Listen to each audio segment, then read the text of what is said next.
Thanks for tuning in at Brackies. Hello everyone and welcome to video number 4 on making a multiplayer FPS in Unity. In this video, our primary focus is going to be syncing our movement and rotation over the network. So things will start to look like an actual multiplayer FPS. Also, we are going to update the looks of our scene a bit and just clean up the project. So let's get started. But before we do, I quickly want to mention that if you have any questions, you can go to forum.brackies.com. If your code isn't working, you can download it off GitHub. Links are in the description. And if you want to support my videos, you can go to brackies.com/donate. So now that that's out of the way, enjoy. So let's start by adding a bit more contrast to our scene. So if we go into our scene view here and select the ground plane, I think we should add a new material to this. So let's right click, go create material, and let's call this ground. Then we can drag it onto our ground plane. We can go under the albedo slot and change the texture here. And you can see that there are a bunch of textures imported with the standard assets pack. One of those is the swatch orange, and I'm just going to be using that. And also, we might want to bump down the smoothness a bit. Actually, I'm going to change this from standard to standard specular setup, and then bump that down to 0.3. And maybe I want this to be a bit less orange. So in order to do that, we can simply find a color pretty much opposite of orange here, so a light blue, and tint it a bit in that direction, just so it won't be too much. And then finally, I want to add the same grid that we see on the cubes here. So if you select those are also from the standard assets. So you have this navy grid texture, and then they use an emission map that has this grid look. So we can do the same. So if we simply select our ground plane, go under ground, and then we can find our emission slot and find the grid emission texture again under prototyping and the textures.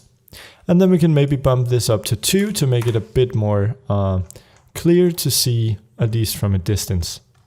Also, when we have the grid on the ground plane here, I want to go under gizmos and make sure to disable show grid. You can see I've done that already. I think that looks the best. Awesome. So I think that really added a nice feel to our scene. And I think you will find it to look pretty cool with the skybox also. So now that we have that in place, we can maybe just quickly create a couple of folders here. So let's create one for scripts, where we can place our controller, our motor, and our player setup, and one for materials,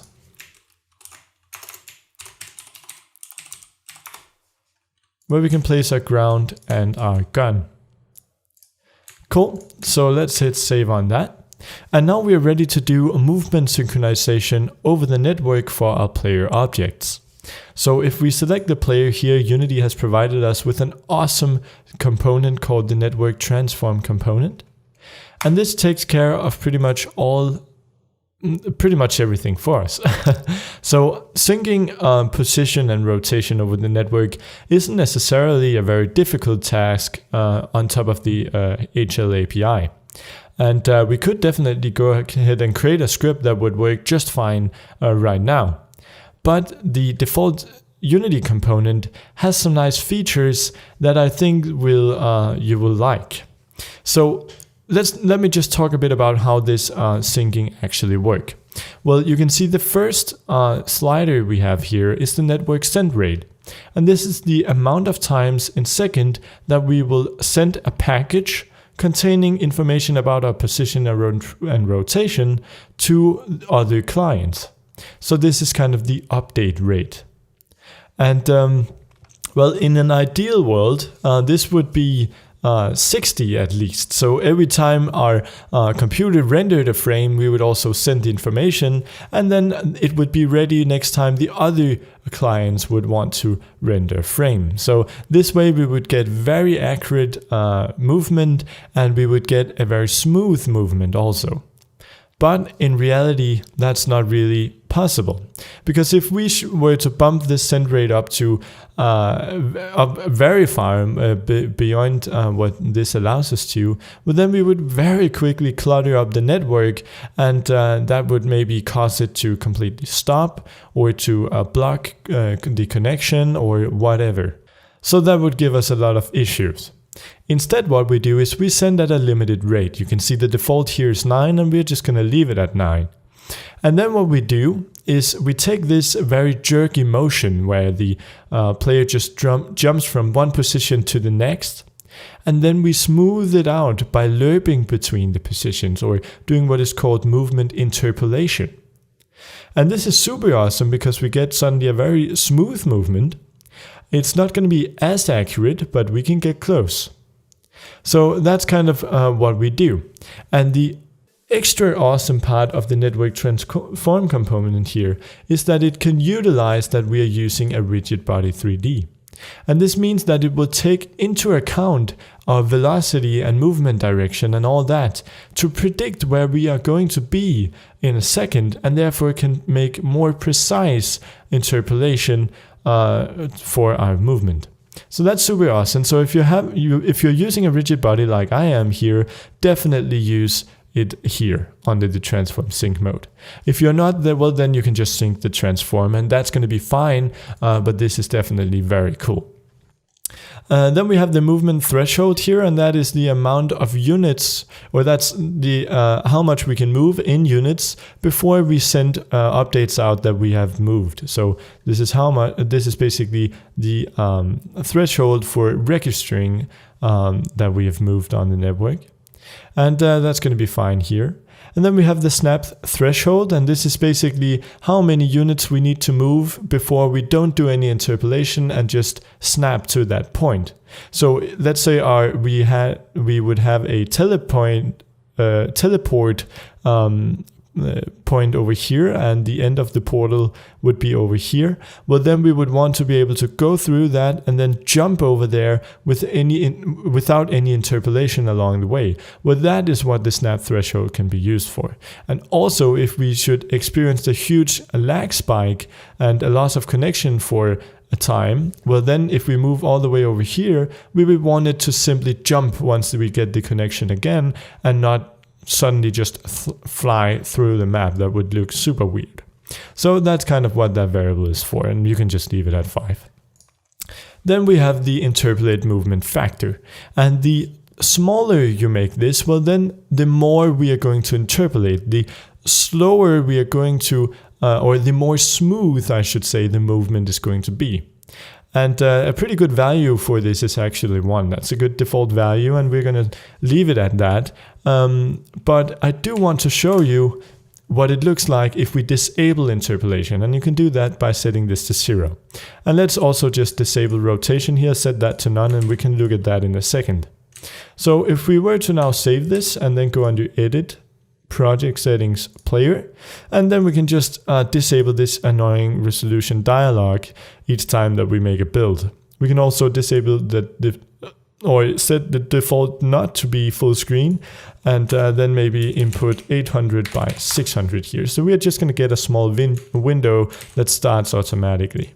So now let's press Ctrl B or Command B if you're on the Mac here, and it's going to build a player for us. And you can see that it starts up there. And inside of Unity, I'm simply going to drag my scene over here, split it down the middle, so that we have our player here and the scene here, and we can view both the build and the scene over here. So now let's hit play and go to host. And and then we can navigate over to our build here and select client. And if we turn around here, then looking over here, we can start moving around, and you can see that it is indeed updating, but it's very jerky. So we have this motion jumping, which we definitely do not want. But the cool thing is that we can go in and adjust this interpolation factor while the game is running.